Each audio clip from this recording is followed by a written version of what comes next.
स्थानीय भक्त कवि सालबेगों पीठरे पुरी जिला लेखक सहयोग समिति लिहि एवं विश्वमुक्ति भुवनेश्वर मिलित आनुकूल्य 29तम आड़प आसनर अनुष्ठान सभापति डॉक्टर कैलाश चंद्र टिकायत राय सभापतित्व अनुष्ठित हो आसन में ओडिशार वरिष्ठ कवि तथा राजनेता डॉक्टर प्रसन्न पाठशाणी मुख्य अतिथि भाव में जोगदे श्रीक्षेत्र गौरवमय और ओडिशा साहित्य जे केतक उन्नत से विषय आलोकपात करथिले।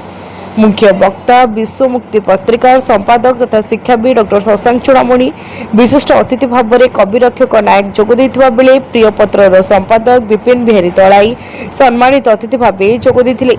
अनुष्ठान सचिव वीरेन्द्र महांती अतिथि मानक स्वागत करने सह अनुष्ठान विषय में सूचना प्रदान करथिले।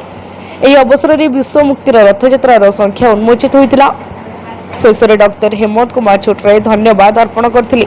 प्रारंभ में सुश्री कृष्णा महापात्र अन्नपूर्णा देवी संयोजन कविता आश्रण में प्रियपत्रर संपादक विपिन बिहारी दलाई सभापतित्व करथिले।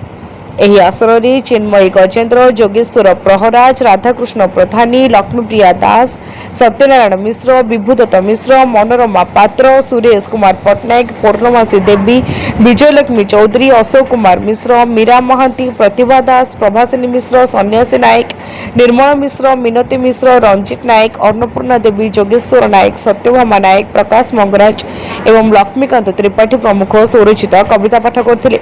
एही अवसर में अनुष्ठान पूर्वतन सभापति कवि और राजनेता शंकर परिड़ा एवं प्राणकृष्ण महापात्र आत्मार सद्गति पर 2 मिनिट नीरव प्रार्थना करा जायतिला। शेष में आड़प अभड़ा सेवन करने पर आसर शेष होइतिला। पुरीरू रविनारायण जेना निराकार महाराणा रिपोर्ट तीर्थक्षेत्र लाइव।